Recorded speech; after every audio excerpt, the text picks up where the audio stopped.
अस्सलाम वालेकुम। वालेकुम अस्सलाम। कैसी हैं आप? मैं ठीक। अब मौजू चाचा भी यहाँ है नहीं, तो फिर गाड़ी का कोई काम होगा। क्या काम है बताएं? मैं तो आपसे मिलने आया हूँ। मेरे पास एक प्रपोजल है आपके लिए। प्रपोजल? मैं आपको ऑफर करना चाहता हूँ, अगर आप मेरे साथ काम करना चाहें तो। कौन सा काम? इनफैक्ट मेरा अपना गाड़ियों का बिजनेस है। एक कार असेंबली प्लांट लगा रखा है मैंने। उसकी बाकायदा तालीम मैंने मिशिगन यूनिवर्सिटी से हासिल की है। मैं चाहता हूँ कि आप मेरे साथ काम करें। हमदान साहब बिल्कुल ठीक कह रहे हैं मेरू बेटा। इनका अपना पुर्जों का कारोबार।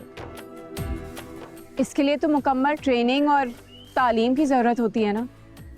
मुझे हमेशा से गाड़ी असेंबल करने का बहुत शौक था। तभी तो मैं चाहता हूँ कि आप जैसे टैलेंटेड लोगों को अपना टैलेंट जरूर पॉलिश करना चाहिए। लेकिन मैं मौजू चाचा को छोड़ के ऐसे कहीं नहीं। देखो मेरे बेटा, ये बहुत अच्छा मौका है। मैं तुम्हें जिंदगी में बहुत आगे देखना चाहता हूं, खूब तरक्की करते देखना चाहता हूं, जैसे तुम्हारे अब्बा चाहते थे। हमदान साहब के साथ रह के तुम बहुत कुछ सीख जाओगी और फिर तुम मेरी भी उस्ताद बन जाओगी।